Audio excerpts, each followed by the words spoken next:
Breathe in. Breathe out. Breathe in. Breathe out. Hello, welcome, good morning, namaste, aloha, shalom. What's up? It's Saturday morning. It's about 8:30 and it's time for some comfy, calm tabletop role-playing game news. We're just going to look at some stories, some new product.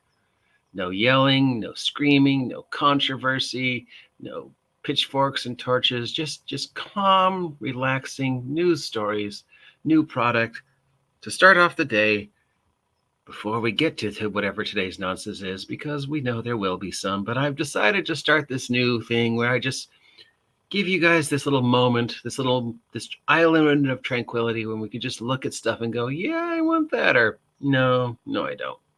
So right up top, of course, Paizo is just knocking them out of the park today. Yesterday, they released the complete rules for the new ORC. Remember, the ORC is not a game system. It is a protective copyright umbrella, similar to what the OGL used to be or these other things. If you're looking for the full write-up of what they changed and what it looks like, Tanker did one. I did one. I'm sure other people will do one. They're out there. Right now, it looks that's the best we're going to get out of this, probably, is the ORC. So if you want to explore it yourself, there's always links available. Meanwhile, they've announced what they're doing for the next round of adventure paths. So we have the Lost Omens series coming from Paizo for the new incarnation of Pathfinder 2. Lost Omens sort of being the overall story arc that explains whatever's going on in Pathfinder 2E, and they're presenting us with the Dwarven City of High Helm and a big old book all around the Dwarven City of High Helm. There's also a super special deluxe edition available. We'll have the alternate cover, new art, bells and whistles, those kind of things. So if you're a completist and really like the extra art and the super special deluxe limited edition stuff, they're available. For Starfinder, we have something called Angels of the Drift. It is a book. Oh no, it's a module, or is it both?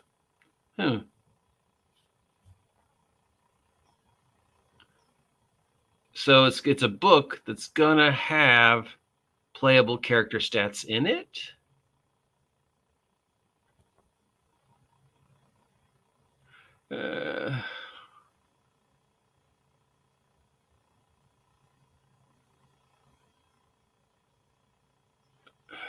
It's written by the guys who created Starfinder. It features characters,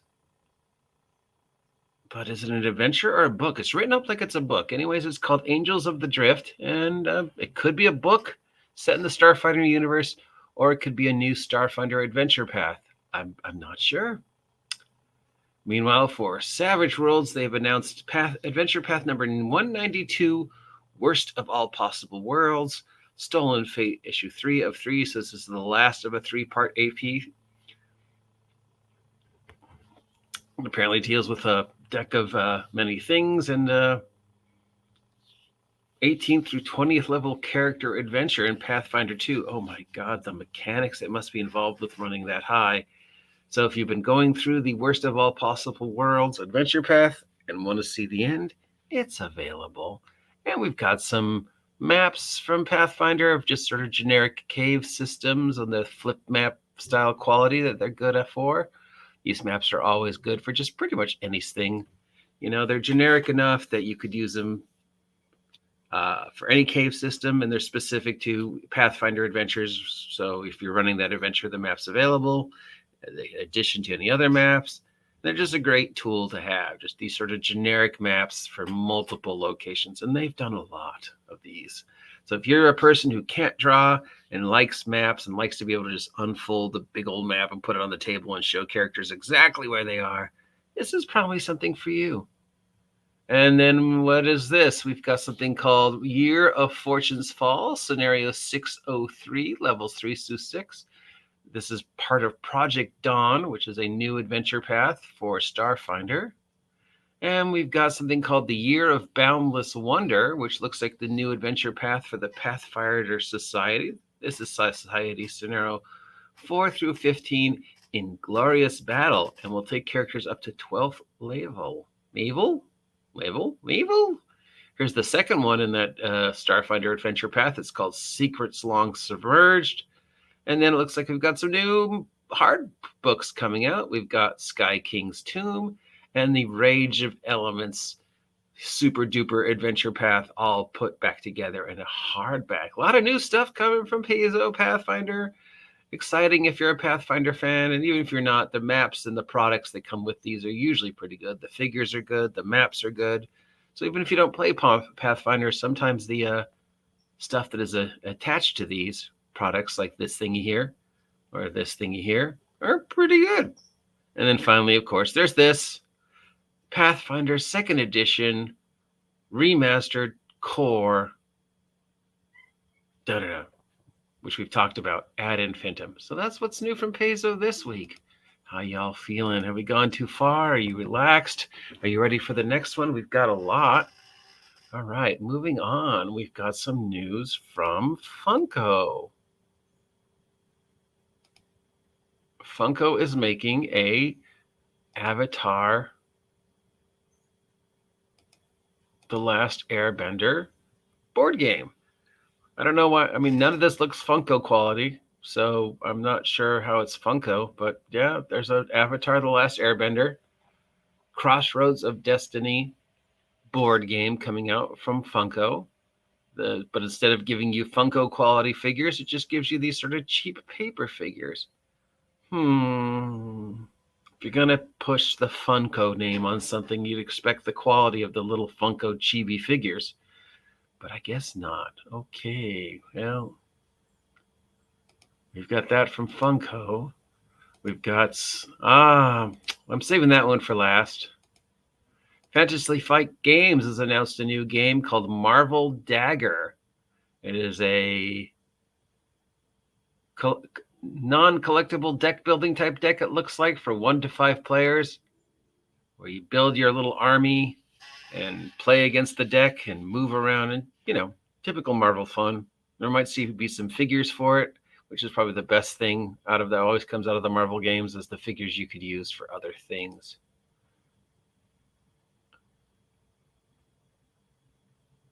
Let's see what else we've got. There's another bolt action campaign book available called Italy Tough Gut. If you want to see some bolt action live play, they've been doing it on the Yogcast. This features several new scenarios for the bolt action campaign and the bolt action world. Bolt action is, one of those things that lets you basically use figures from various sources to make military scenarios. So you could have,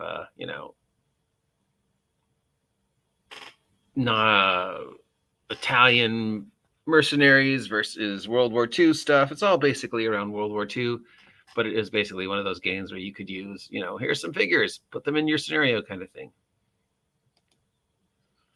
We've got some new releases for June from the Corvus Bell Infinity line. If you've been following the Corvus Bell Infinity line, these look cool. I do always love looking at figures and all the quality that's out there and the painting that I can't even begin to copy. So we've got some June releases. We've got these dudes, powered armor looking space dudes with these interesting yellow helmets. Then we got this dude. This is a Royal. I'm even not going to try. And apparently it comes with a robot teddy bear sidekick. Is that the pilot, or is that a weapon, or is it just comes with this as a sidekick? But considering it's got katanas, it's obviously an Asian-influenced army for Corvus Bell Infinity. And yes, here's the painted-up version of the teddy bear, koala bear. And those just both look awesome and frightening. Terror dolls, yes. Now here's another one. These are called the Rodoc. And these guys are definitely looking, pretty badass. Then we've got the Patcher Structural Response Team. And these are the ones we saw at the beginning. We've got Stigmata. These guys are powered armors with big giant rings on the back. Not sure why you would put that. Maybe it has something to do with the weapon system, or it's just to look cool. Steve is complaining about something. You can hear him in the back. These guys kind of have an insect look to them. Not sure what the ring is about, other than just looking cool. Then we've got something called the Starmata. These guys just look like they're robots. They don't look like they're guys in armor. Maybe they're like drones. Then we've got the Naval Reconnaissance Special Pack. Oh, some divers, some little Navy action. Always fun. We've got the JSA Expansion Pack. No, this isn't the Justice Society. This is another movement in the Corvus Spell universe. We've got the Sputniks, which features, again, more little killer teddy bears and these cute little killer robots. So apparently killer teddy bears is a thing in the universe of Infinity Corvus Spell. And that's it. Now, I was saving this one for last because it's going to cause a lot of people to cry, especially people like DM James out there who are big Warhammer guys. If you didn't get a chance to see this story, Warhammer fan auctions off collection for $63,000. So this guy had a huge Warhammer collection.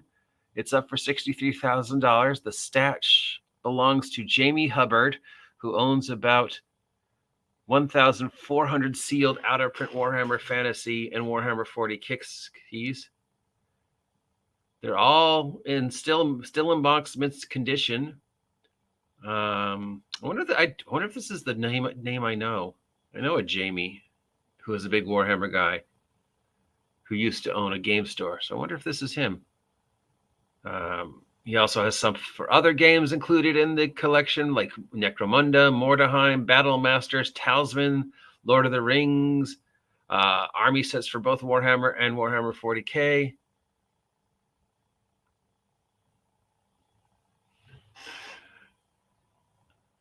He's running out of room, basically, so that's the reason why he's selling it off. Look at this. If you are a Warhammer person, wow to the wow. The world's, let's see what is going for on eBay right now. Is it still available? It is now currently at $50,000. 1,400 sealed BNIB Warhammer Fantasy. Wow, amazing. Just, if you are a Warhammer person and you got this kind of money, this could just be amazing. Let's check out this guy's web channel, shall we? I wonder if it's the Jamie I know. Thank you for joining me today on my, what feels like the equivalent of an AA session for sealed models. It's for sale, and it's for sale because I need the money. But I don't need it badly enough to sell it for cheap, if that makes sense. If I needed the money and they were coming from my house or something, then yeah, sell it for, I don't know, 20 grand or something. I have done the numbers on the box. Okay, so thanks, Jamie. It's not the Jamie I know, but congratulations, Jamie, on having one of the world's largest collections of Warhammer that we know of and selling it off. So if you've got $50,000 sitting around, DM James, and you're looking for a huge collection of Warhammer to paint and dive even deeper to the world of Warhammer, this collection is available on eBay for $50,000. And that's all our stories for today. A bunch of new toys and figures and fun things to look at. Exciting new news for the Paizo Pathfinder fans.